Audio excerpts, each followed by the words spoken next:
하나님은 우리 성도님들이 예수를 통해서 귀신에 대해서 잘 이해하고 그걸 받아들이고 성령으로 예수의 이름으로 이기는 영적 생활을 하기를 하나님은 원하시는 겁니다. 자, 오늘부터 다음 주까지는 신약 교회 시대의 귀신을 잘 이해하고 또 이것에 관해서 제가 설교를 할 겁니다. 신약 교회는 그 신약 교회가 탄생된 그 배경에는 세 민족, 세 국가의 그 시대를 배경으로 하고 있습니다. 첫 번째는 이스라엘, 유대 지역을 배경으로 하고 있고, 두 번째는 그리스, 헬라 지역을 배경으로 하고 있습니다. 세 번째는 로마 제국을 배경으로 하고 있어요. 그래서 지금까지는 예수께서 가르쳐 주시는 귀신 이해에 대해서 또 성경에 나타난 귀신 이해에 대해서 이것을 우리가 충분히 살펴보기 위해서 유대의 귀신 이해를 배웠어요. 오늘부터는 그리스, 헬라 시대의 귀신 이해에 대해서 그리고 로마 세계의 귀신 이해에 대해서 배울 겁니다. 이걸 잘 알아야 초대 교회가 헬라, 그리스 시대를 배경으로 해서 탄생했고 로마 제국 시대를 배경으로 해서 이 신약 교회가 계속 운영되고 성장했기 때문에 그래서 사도들이 이 이방신을 접했을 때 오늘 16장과 17장에 보면은 사도 바울이 저 많은 귀신을 내쫓았고 그리스 아덴 지역에서 예수와 부활을 전했을 때 그 그리스 사람들이 이 바울에 대해서 이방신들을 전하는가 보다 해서 그때 그들이 생각하는 이방신, 이 신은 다이모니온인데 이것은 죽은 자의 영혼을 두고 말하는 겁니다. 그렇기 때문에 그리스, 헬라 시대의 귀신 이해와 로마 제국의 귀신 이해를 잘 알아야 신약 교회에서 사도들이 귀신을 어떤 존재로 어떤 의미로 이해하고 이방 사람들, 그리스, 로마 사람들에게 이것을 공감하면서 전달했는가 이걸 잘 이해할 수가 있습니다. 자, 우리 성도님들이 사도행전 16장 오늘 17장을 보면서 제가 중간중간에 그리스 곧 헬라 로마 세계의 귀신 이해에 대해서 설명을 할 겁니다. 빌립보 지역에서 바울과 실라와 디모데 또 누가와 함께 복음을 증거하다가 저 많은 귀신 들린 여종 안에 있는 저 많은 귀신이 여러 날을 바울과 실라 그 디모데가 계속 활동하고 있는데 어느 날 기도하는 곳에 가다가 뒤에서 귀신이 이 사람들은 지극히 높은 하나님의 종으로서 구원의 길을 너에게 전하는 것이다. 전하는 자다. 여러 날을 이렇게 하니까 바울이 아주 괴로워가지고 예수의 이름으로 명령하는 이 귀신아 나가라! 아니 즉시 나갔어요. 근데 이 여종은 어린 소녀예요. 그러니까 어려서부터 자기 의지와 관계없이 그 안에 저 많은 귀신 들려서 점을 잘 치게 된 거예요. 그러니까 이 저 많은 귀신 들린 여종이 점을 잘 치게 되니까 그 안에 있는 귀신이 점을 잘 치게 된 거예요. 그러니까 주인들이 여러 명이에요. 돈을 많이 벌어주는 겁니다. 그런데 귀신을 내쫓았으니 주인이 볼 때 이 어린아이가 점을 칠 의지도 없고 의욕도 없고 점을 못 쳐. 그래 수소문을 해서 보니까 누가 그랬는가 보니까 바울과 실라 디모데가 귀신을 쫓아서 이렇게 됐다는 걸 알게 됐어요. 그래서 이 당시에 빌립보 이 도시의 당국자들 행정관원에게 끌고 와가지고 정치적인 범죄 혐의로 고발을 합니다. 고발을 해서 결국 그 당국자가 옷을 찢어서 벗겨서 매를 쳐라 해가지고 감옥에 갇힌 거예요. 다리에 보면은 척고에 차인 상태에서 감옥에 갇혀 있어요. 그러면 저와 우리 모든 성도님들이 암만 믿음이 있다 할지라도 대부분은 이런 상황이 되면은 후회하고 좌절하고 낙심할 법합니다. 아유, 귀신 쫓지 말아야 되겠다. 귀신을 쫓아도 좀 지혜롭게 해야 되겠다. 넓게 보면 복음을 전하다가 이렇게 됐지만은 좁혀서 직접적으로는 귀신 쫓다가 이렇게 됐습니다. 그런데 이들은 한밤중에 잠을 자거나 매를 맞았기 때문에 피가 흥건해서 시름시름 고통스러워서 좌절하고 낙심하고 자기 신세를 한탄하거나 내가 믿음을 지혜롭게, 사역을 지혜롭게 해야 되겠다, 믿음 생활을 지혜롭게 해야 되겠다, 이렇게 하지 아니하고 하나님께 기도하고 찬송합니다. 그때 하나님이 바울과 이 실라, 이 동역자에게 하나님의 소명과 사명을 이루기 위해서 놀라운 역사를 일으켜요. 이들이 기도하며 간구할 때 어떤 일이 일어나는가? 이 감옥에, 이 터가 막 크게 움직일 만큼 큰 지진이 일어났어요. 그래서 문이 막 열리고 이 척고도 다 풀어지고 수갑도 다 풀어졌어요. 이 옆에서 찬송 듣는 죄수들도. 우리 성도님들이 지진을 경험하면은 엄청난 두려움에 쌓입니다. 엄청난 두려움. 인간을 향한 두려움이 아니라 절대적인 신에 대한 두려움. 이 두려움이 엄청납니다. 저도 지진을, 파동을 경험했는데 믿음이 있는 저도 두려웠어요. 그러니 이 안에 있는 믿음이 없는 죄수들 뿐만 아니라 간수가 그 큰 지진에 잠을 잘 수가 있어요? 잠이 깼습니다. 깼는데 옥문이 열렸어. 죄수들이 도망갔다 생각하니까 자살하려고 했어. 왜? 이 당시에 간수는 이 옥에서 죄수를 만약에 풀어주거나 고의로, 과실로 도망가 버리면 자기가 형벌을 당합니다.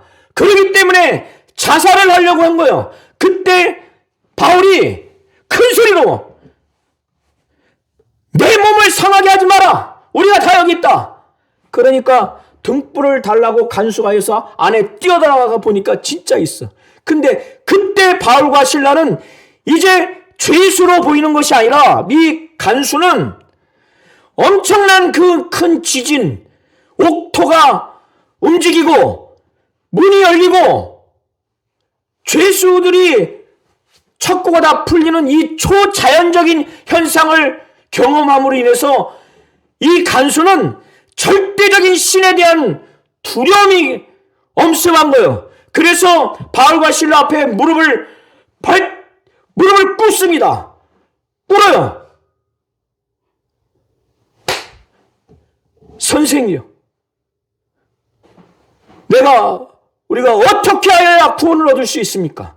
그가 천국과 지옥을 알고 구원을 얻겠다는 확실한 그 인식을 갖고 질문한 건 아니겠지만은 절대적인 신과 그 절대적인 신의 사역자가 이렇게 있음으로 인해서 이 바울과 실라에 대한 그 영적인 그 위험, 그걸 느껴서 죄수를 선생이라고 하고 무릎을 꿇은 겁니다.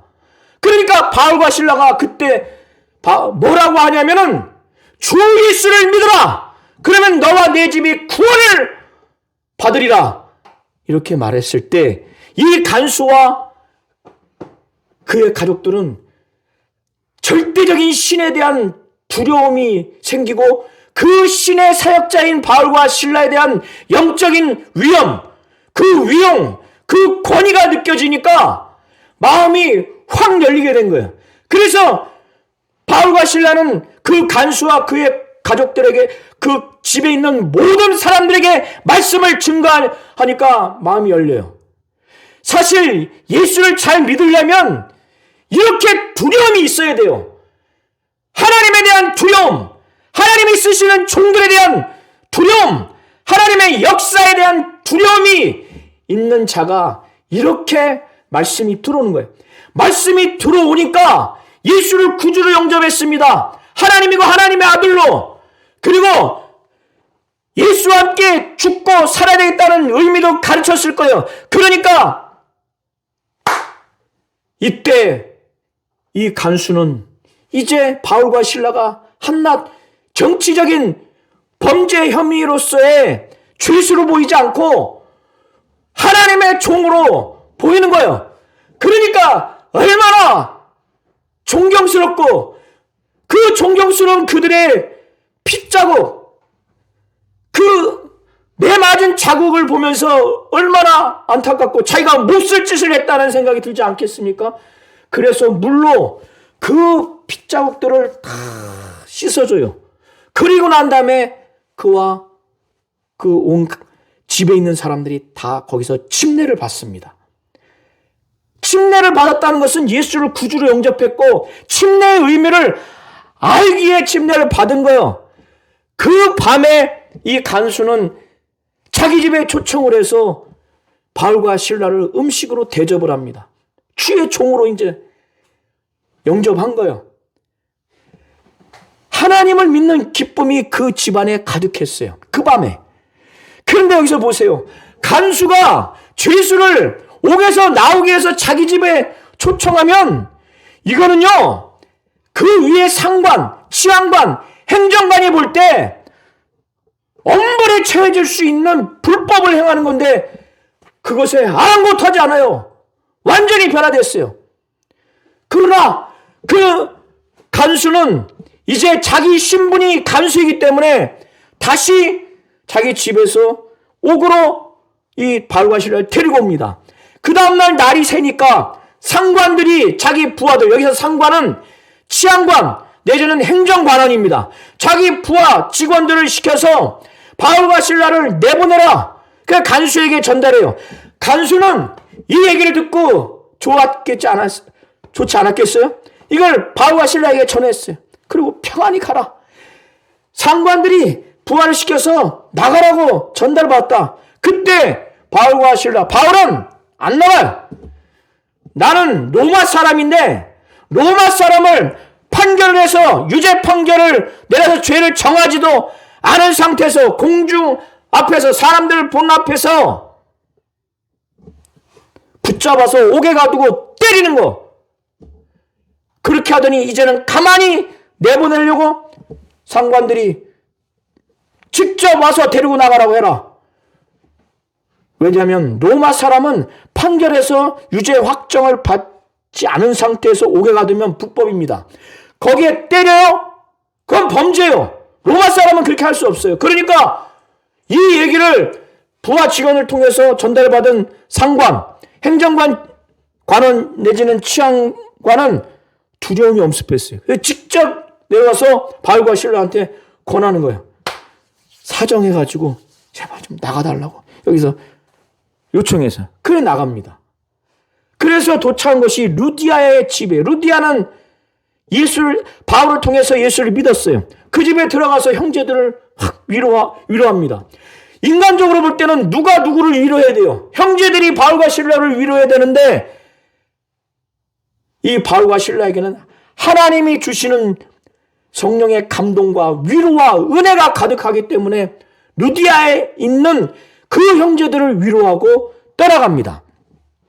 이제 17장의 내용은 바울과 실라 일행이 데살로니가 지역, 그리고 베레아 지역, 그리스 아테네 지역에 가서 거기서 복음을 전하고 핍박을 받고 내지는 거기서 조롱을 당하는 그 내용을 다루고 있는 내용입니다. 그에 앞서서 우리 성도님들이 지금까지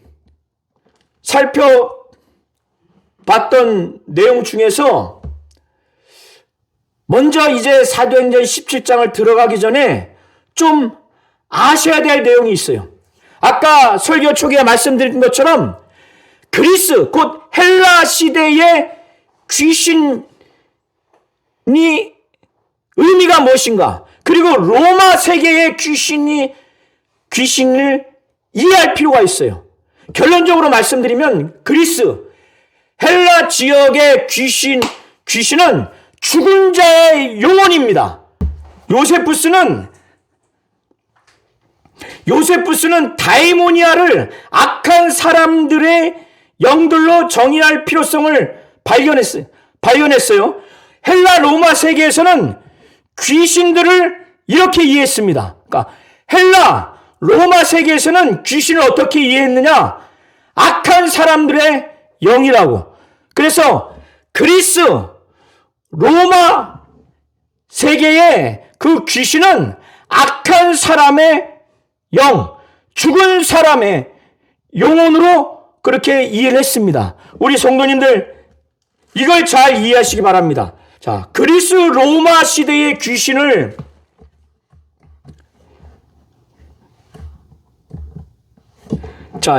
이해함에 있어서 이상환 교수, 그러니까 신들의 신 예수, 그리스 로마의 눈으로 신약의 예수님 보기라고 하는 책을 쓴 교수입니다. 이 교수의 그 책에 있는 내용을 제가 좀 정리해서 올렸습니다. 그 교수는 쭉 살펴보니까 그리스 로마 시대 이 이교 문헌에 다이몬과 다이모니온이 동의어로 쓰여졌더라. 이 교수가 연구한 결과로 신약 성경의 그리스어 사본, 원본이 아니라 사본에도 다이몬과 다이모니온이 혼용되어 있다는 거예요. 교부들의 문서에도 다이몬과 다이모니온을 구분 없이 사용을 했다는 겁니다. 그리고 신약의 축기 전통 역시 다이몬, 그러니까 마태복음 8장 31절에 마태는 귀신을 다이몬으로 사용했어요. 그리고 다이모니온도 사용을 했어요. 그래서 이 이상한 교수는 그가 쓴 책에 다이몬과 다이모니온이 이렇게 동의어로 혼용해서 사용하기 때문에 이 교수는 다이몬으로 이렇게 기술을 합니다. 자, 한번 보시게 되면은, 그래서 두 번째로 보면 다이몬의 복수는 여기 보시면 다이모네스예요. 그래서 다이모니온, 다이모네스의 의미를 좀 보실게요. 먼저 이상환 교수의 책에 기록된 걸 보면은 다이몬 또는 다이모니온은 다양한 신적 존재들, 올림푸스 신, 반신, 반인, 그러니까 반은 신, 반은 인간이라는 의미예요. 지역수 신 중에 뭐가 있어요? 파란 글씨 한번 읽어보세요. 죽은 자의 영혼 등을 통칭하는 용어였다는 거죠. 자, 그리고 그 밑에 줄 보면 다수의 고대인은 올림푸스 신, 반신, 반인, 지옥수 신, 그리고 죽은 자의 영혼까지 모두 다이몬 또는 다이모니아는 용어로 불렀다는 거예요. 그러니까 다이몬 또는 다이모니온의 그 의미가 여러 가지 있는데 그 중에 명확한 게 뭐가 있어요? 죽은 자의 영혼이 있다는 거. 자, 그래서 이교도들은 자신들이 이미 알고 있는 배경 지식을 바탕으로 해서 다이모니온을 해석했을 가능성이 높다는 거예요. 이상한 교수가 부연하자면 무슨 말이냐? 이교도들이 예수님께 쫓겨난 이 다이모니온, 곧 귀신의 정체를 뭔가 했을 때 자기들의 그 다이모니온의 의미 중에서 이거는 죽은 자의 영혼이구나, 이렇게 문맥을 통해서 그것을 해석하고 적용을 한다는 거예요. 자신들에게 익숙한 선택지, 죽은 자의 영혼 등에서 적절한 답을 찾았을 거라고 이상한 교수는 그의 책에서 말합니다. 그리고 세 번째 보면은 다이모네스인데 이것은 크레이거 키너 교수의 그 책에 기록되어 있습니다. 제가 들고 있는 오늘날에도 기적이 일어날 수 있는가? 신약 성서의 기적은 믿을 만한가? 이 책을 저술한 교수예요. 학원인데 여기 부록에 보면은 상당히 두꺼운 내용으로 기록되어 있는데 그 내용을 제가 정리를 한 겁니다. 그리스 단어 다이모니온의 의미는 광범위하다는 거예요. 그 범위의 부정적인 측면들은 그 단어를 초기 유대교에서 적대적인 영들을 지칭하기 위한 가장 적절한 용어 중 하나로 만들었다는 거예요. 초대 유대교에는 귀신에 관한 다양한 의견이 존재했는데 시간이 지남에 따라 그 목록이 확대됐다는 거예요. 그래서 그리스어는 신들이나 다른 신들이 한 사람에게 들어가는 것을 묘사할 수 있었다. 귀신으로 번역된 그리스어 단어 자체가 반드시 부정적인 것은 아니며 그 단어의 의미는 차츰 변해가는데 그 단어는 여러 가지 의미가 있지만 그 중에 어떤 의미를 가리킬 수 있느냐? 죽은 사람의 영을 가리킬 수도 있었다는 거예요. 거기에는 과거에 걸출한 영웅들이 포함되어 있다는 겁니다. 그래서 긴 내용은 참조를 하시면 돼요. 자, 두 번째 보면은 고대 그리스의 죽은 자 숭배가 있어요. 고대 그리스인들은 죽은 자를 숭배했어요. 죽은 자들의 영혼을 달래기 위해서 제물을 드리고 왕성한 장례를 치렀습니다. 이 그리스의 죽은 자, 그리스의 종교를 이해하려면, 신들을 이해하려면 호메르스라고 하는 사람이 작성한 그 문헌을 잘 살펴야 돼요. 자, 죽은 자의 숭배 의식 하나를 한번 한민수 교수라고 보시면 그리스 종교와 바울이라고 하는 책을 쓴 교수입니다. 여기 책에 나온 내용을 제가 정리한 겁니다. 자, 호메르스가 작성한 문헌 중에 일리아드라고도 하는데 여기에서 보면은 파트로클로스의 장례 의식에서 고대 그리스인들의 죽은 자의 숭배 의식이 나타나요. 이 긴 내용은 유튜브 화면을 확대해서 보시면 됩니다. 아킬레우스라고 하는 이 사람이 죽은 왕을 대상으로 해서 숭배 의식을 하는 거예요. 그래서 짐승도 잡고 심지어 사람까지 잡습니다. 죽여요. 자, 그러면서 그 마지막 파란 글씨 내용을 보면 이 아킬레우스는 죽은 왕을 향해서 호곡하며 사랑하는 전우의 이름을 또 부릅니다. 자, 세 번째는 그리스 고대 문헌 속 귀신의 의미. 아까 말씀드린 호모라고도 하고 학자에 따라서 그 서사시 문헌인데 일리아스라고도 하고 오디세이아라고도 합니다. 죽음을 영혼이 지하세계로 이동하는 사건으로 보는 고전적인 내세관은 보통 호모의 서사시 일리아드와 오디세이까지 거슬러 올라갑니다. 자, 굵은 글씨로 본 것을 한번 보시기 바랍니다. 통상적으로 죽은 자는 죽은 자의 영역에 거하는 것을 제한하지만 간혹 산자에게 붙어 산자를 늘 따라다니거나 산자와 소통할 수 있는 유령으로 다시 나타날 수 있다고 그래요. 그래서 고대 근동 지역에서와 같이 그리스 로마 세계에서도 죽은 자를 적절히 보살피는 일이 무척 중요했다는 거예요. 확실히 죽은 자를 적절히 보살피지 못하면 죽은 자의 유령이 다시 돌아와 의무를 소홀히 한 자를 괴롭혔다는 거예요. 자, 그리스 신화를 보면 장사되지 못한 시체는 하데스, 곧 음부에 들어가지 못했기 때문이다.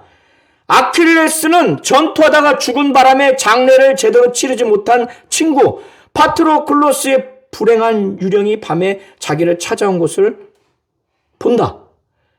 자, 통상적으로 그리스도인이 아니라 그리스인도 적절한 의식을 치르는 것이 죽은 조상이 좋은 상태를 유지하는 데 유효하다고 보았고 일정한 간격을 두고 죽은 자를 적절하게 기념하면 죽은 자에 대한 기억을 생생히 유지하고 그 기억을 공동체 안에 사유하며 동시에 앙심을 가진 유령을 저지하는 효과를 가질 수 있다고 그렇게 이해를 했습니다.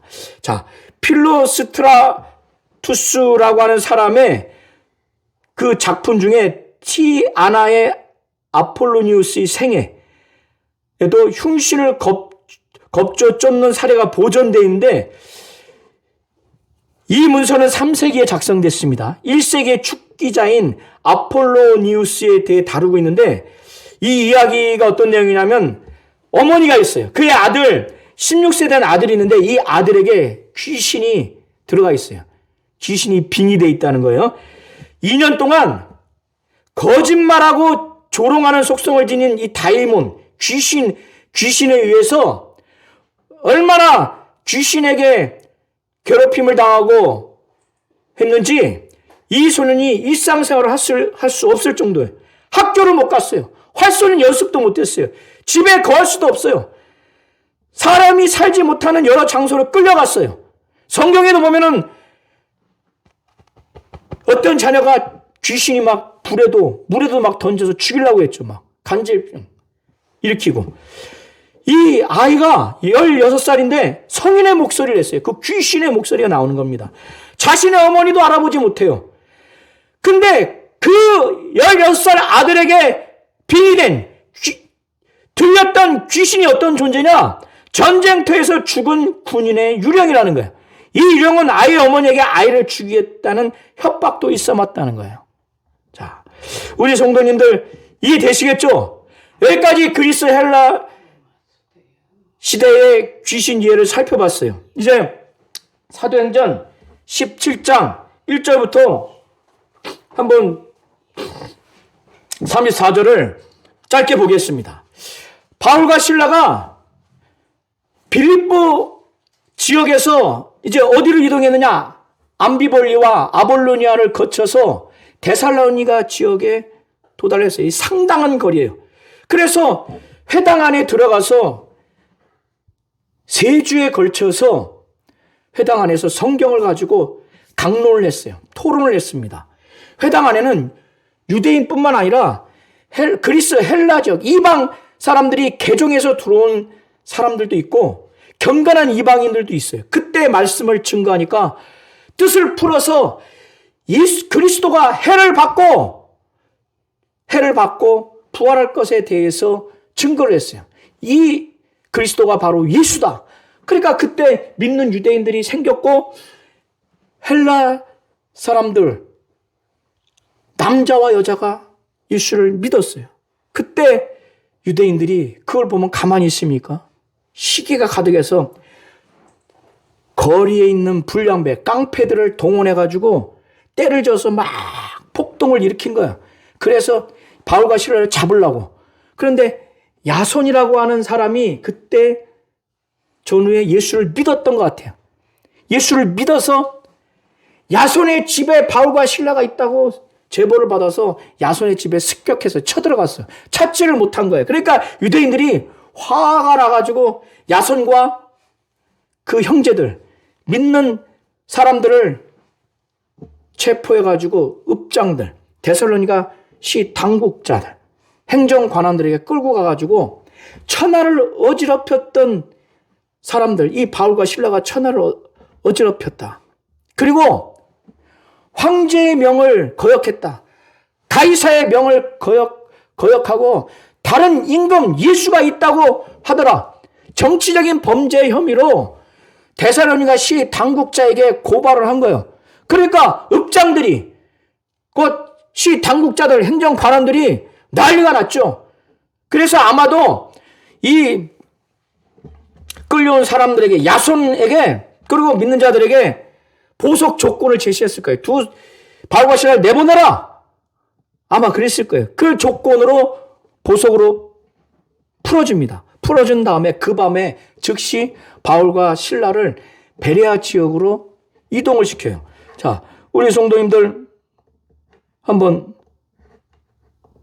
화면을 보시기 바랍니다. 자, 여기에서 데살로니가에서 저 베레아는 짧게 그렸지만 저게요 약 80km입니다. 80km를 그 밤에 갔으니 한 이틀을 갔을 거예요. 저녁에 출발해서 베레아 지역에 도달을 했어요. 베레아 지역에도 어디에 들어갔느냐? 회당에 들어갔어요. 회당에.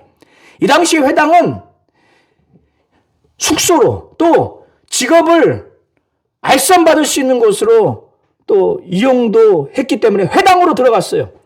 회당에 들어가서 여러 날을 거기서 말씀을 전하다 보니 와, 데살로니가에 있는 유대인들과 베레아 지역에 있는 유대인들의 그 자세와 태도가 너무 달라. 그래서 베레아 사람은 데살로니가에 있는 사람보다 더 신사적이다는 거예요. 고상하다는 거예요. 너그럽다는 거예요. 이것은 단순히 인간적인 성품을 측면에서 평가한 것이 아니라 바울이 신라가 말씀을 전할 때 그 말씀을 간절하게 기꺼이 받아들이는 그 성품, 그 자세와 태도를 보면서 그렇게 말하는 겁니다. 그래서 말씀을 간절하게 기꺼이 받아들이고 그것이 그런가 해서 날마다 성경을 상고했어요. 연구했어요. 아, 맞구나. 그러니까 믿는 사람이 많아졌어요.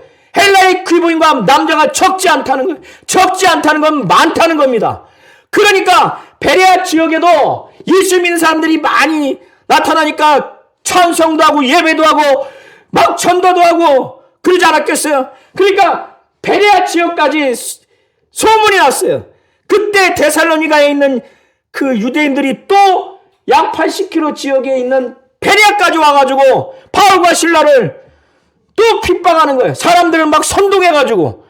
그러니까 그때 형제들이 이 베레아 지역에 있는 바울과 신라를 저 해변으로 가서 아덴 아마 배 타고 왔겠죠. 글로 같이 동행을 해요. 그래서 아덴에 도착을 해요.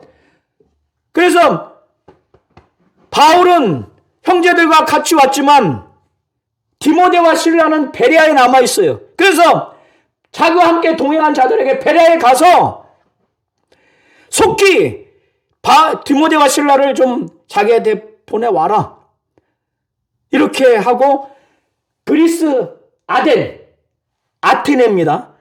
여기에서 실라와 디모데를 기다리고 있는데 이 아테네를 두루두루 살펴보아서 신전도 가보니까 이 지역이 난리도 아니야. 신전 안에 갔더니 막 우상이 너무 많아. 사람들이 거기서 제사하는 걸 보니까 단에 뭐라고 써 있느냐면 알지 못하는 신에게라고 써 있어요. 이 그리스 아테네 사람들이 신전이 그렇게 많아요. 다신론 자들이기 때문에 신전 안에 금과 은과 돌로 우상을 만들었는데 그 우상을 절대적인 신, 하나님과 같은 존재로 여기고 있어요. 근데 그들의 단에는 뭐라고 써 있느냐? 알지 못하는 신에게 이렇게 써 있어요. 그들은 신전 안에 절대적인 신이 있다고 생각하고 있는 거예요.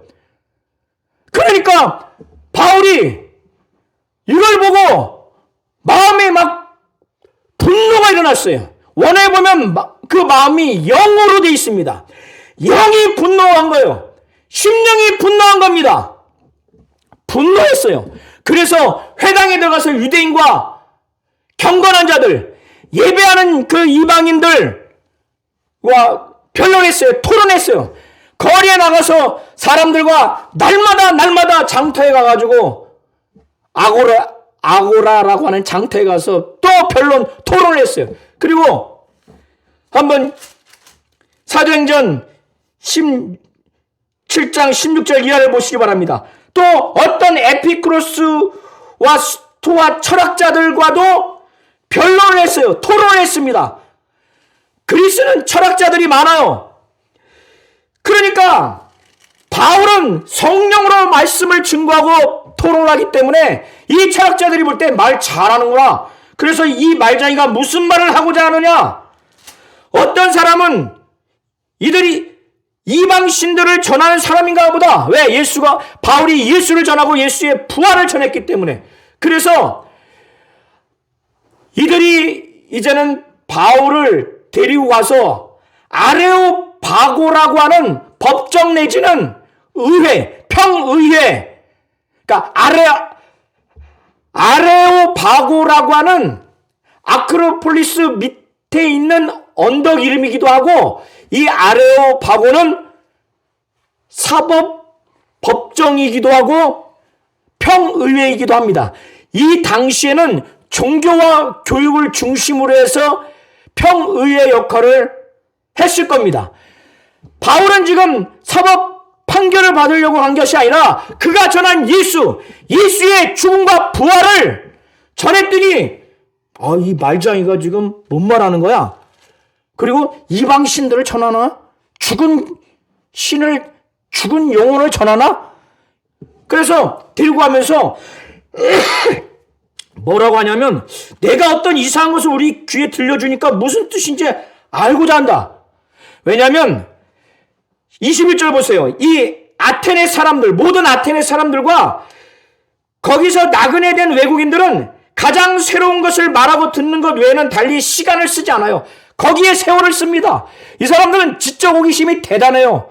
그래서 새로운 것을 말하고 듣는 거에 세월을 보내요. 그래서 바울이 지금 자기들이 한 번도 듣지 못한 뭔 지금 말을 하는데 이걸 한번 들어보려고 아레오바고에 세웠어요. 바울이 아레오바고에 서서 이제 복음을 증거합니다. 그때 디모데와 실레를 기다리면서 자기의 심령이 분노했죠. 뭘 분노했어요? 우상이 가득한 거. 아테네 도시에 우상이 가득해. 신전이 너무 많아. 그리고 이들의 범사에 보니까 알지도 못하면서 하나님과 같이 대하는 그 신을 향해서 범사에 종교적인 삶을 사는 걸 보면서 세 가지가 문제라고 생각했어요. 금과 은과 돌을 가지고 사람의 고안과 그 기술로 닦아 만든 것을 하나님과 같이 생각한 거. 첫 번째. 그리고 그들이 생각하는 절대적인 신은 성전 안에만 있다고 그렇게 생각을 한 거예요. 이게 잘못됐다고 하는 것을 이제 가리킵니다. 그래서 이들에게 아델 사람들아, 너희가 범사의 종교성이 많다. 그러나 신전 안에 제단에 보니까 이렇게 쓰여졌더라.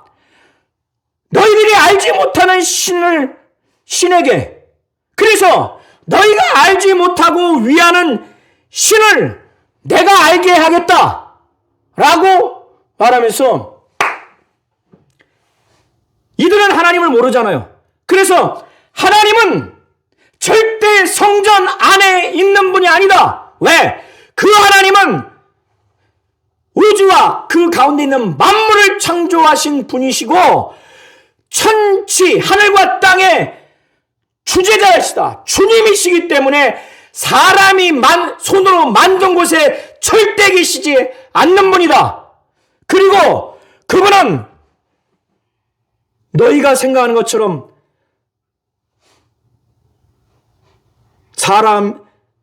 금과 은과 돌에 사람의 기술과 고안으로 새겨 만든 그것을 하나님같이 생각하면 안 된다. 왜? 이들의 시인 중에서 아투라스라고 기원전 4세기 시인의 그 시 어구 중에 뭐라고 기록되어 있냐면 우리는 신의 소생이다. 지금 그 시인의 말처럼 우리는 하나님의 소생이기 때문에 사람이 만든 그 우상을 하나님같이 여기면 안 된다. 이들이 보면 세 번째 문제점이 뭐냐면 그들의 신을 위해서 자꾸 재물을 바쳐. 뭘 섬기려고 막 바쳐. 그러니까 그들은 신이 뭘 요구하고 막 그런다고 생각해요. 하나님은 무엇이 부족해서 사람에게 섬김을 받는 존재가 아니다. 오히려 사람에게 생명도 주고 호흡도 주고 만물을 준다. 모든 걸 다 주시는 분이신다. 지금 25절에 그걸 말하는 겁니다. 하나님은 예수를 보내기 전에 혹시라도 더듬어서 하나님 자신을 찾도록 인간을 이렇게 만들었다. 한 혈통으로 인간을 만들었다. 아담 이후로 백인이든 흑인이든 황인이든 어떤 국가 지역에 있는 민족이든 한 혈통, 영이 있는 인간, 최초인간 아담 이후에 모든 민족을 한 혈통으로 만들었고 그들의 연대를 정했고 거주의 경계를 정했다. 왜? 사람으로 하여금 혹 더듬어서 하나님을 찾아 발견하게 하도록 하나님이 그렇게 한 거예요. 그러니까 하나님은 맘만 먹으면 하나님을 발견할 수 있도록 그렇게 한 거예요. 자, 28절에 보면 우리가 그를 힘입어 살며 기동하며 존재한다. 하나님을 힘입어서 우리는 존재하고 활동하면서 사는 존재라고 말하는 거예요. 너희 시인 중 어떤 사람들의 말과 같이 우리가 그의 소생이다. 그러니까 이와 같이 하나님의 소생이 되었으니까 하나님을 금이나 은혜다 사람의 기술과 고안으로 생긴 것들과 같이 여길 것이 아니다. 하나님이 알지 못하던 시대에는 하나님이 눈 감아줬어요. 간과하셨어요. 그냥 지나쳐버렸어요. 그러나 이제는 모든 사람들에게 회개하라고 하나님이 명령했다. 왜? 하나님이 정하신 사람, 바로 예수를 통해서 심판날을 정했기 때문에. 그러면 이 예수가 심판자로서 또 구원주로서 확신할 수 있게 하나님은 그를 죽은 자 가운데서 살리심으로 확신을 주었다는 거예요. 증거했다고 하는 겁니다. 그것이 31절까지의 내용이에요. 자, 여기까지 내용을 우리 성도님들 잘 믿으셔야 돼요. 그런데 이 철학자들과 그리스 아테네 사람들 중에서는 소수만 믿었어요.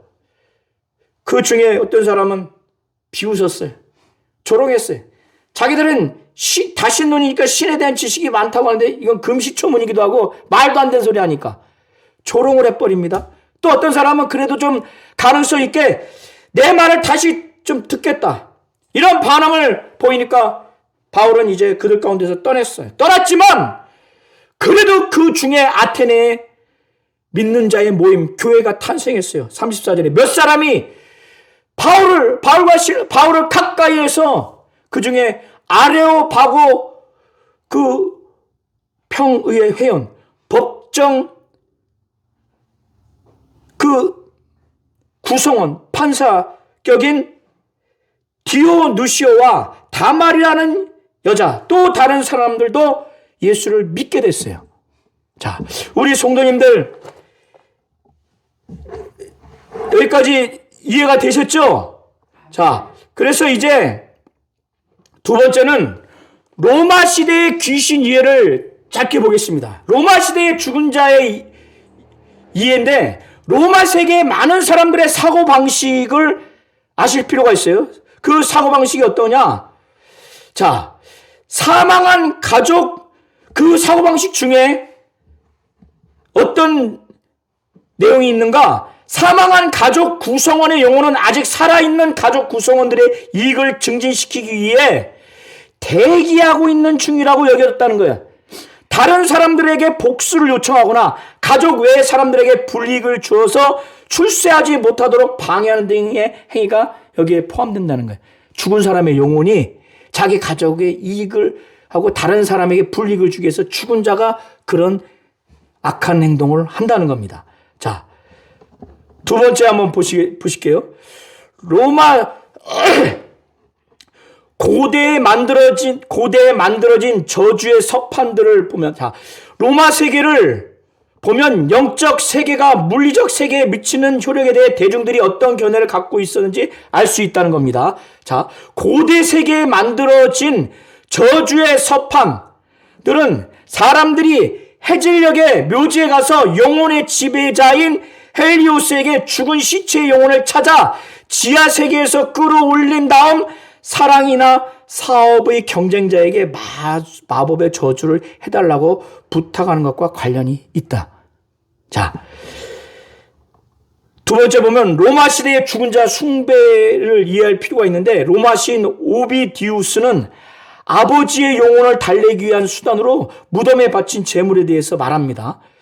보면은 기원전 2세기의 유대교 문헌은 이방 국가들이 죽은 사람들에게 제물을 바치고 악령을 숭배하며 죽은 사람들의 무덤 근처에서 먹는 것을 비롯해 다양한 이유로 더럽다.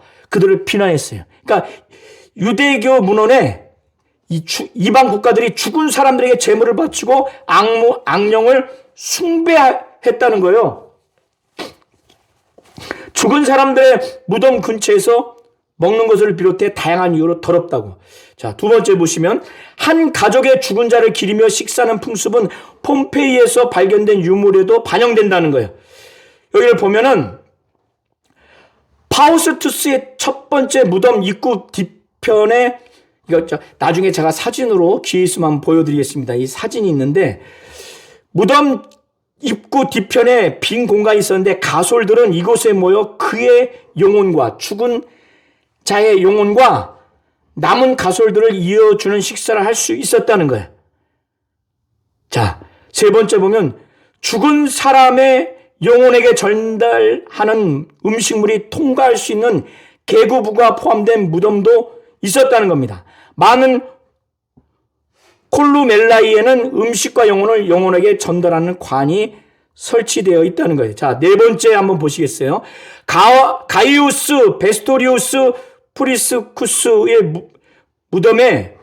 무덤과 관련해서 프리스쿠스를 기념하는 무덤의 일부는 그의 사후 세계와 관련이 있는 것으로 보인다.